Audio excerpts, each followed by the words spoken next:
योग करो।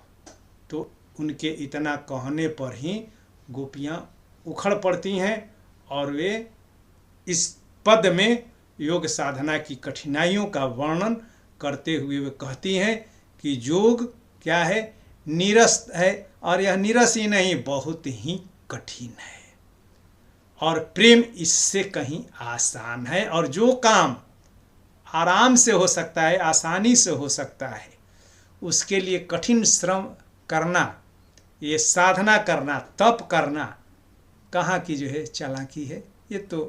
ये सब जो है कर्मकांड, यह सब जो है ढकोसला है, व्यर्थ है, यह मूर्खता है। इसी आशय को लेकर के गोपियाँ उद्धव पर व्यंग करती हैं। गोपियाँ कहती हैं कि हे उद्धव, यहाँ ब्रज में योग व्रत की साधना हमारे यहाँ यानी कि ब्रज में योग साधना कौन करे और क्यों करे?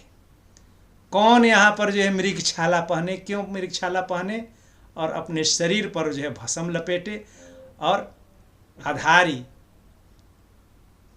क्यों जो है यहाँ पर लटकाए, उस पर जो है हाथ जो है रखे और जो है बैठा रहे निठल्ला जैसा।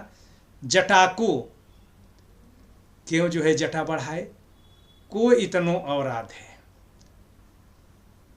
इस तप साधना को करने के लिए उस ईश्वर तुम्हारे जो है उस निर्गुण ब्रह्म की आराधना करने के लिए मृगछाला, भस्म, आधारी और जटा बढ़ाए और राख लपेटे, इतना श्रम जो है कोई क्यों करे? इतनी वस्तुओं को उस ईश्वर को पाने के लिए इतना मेहनत क्यों करे? व्यर्थ की वस्तुओं को इकट्ठा क्यों करे? सिर पर जो है जटाजूट क्यों बांधे और किसके लिए बांधे?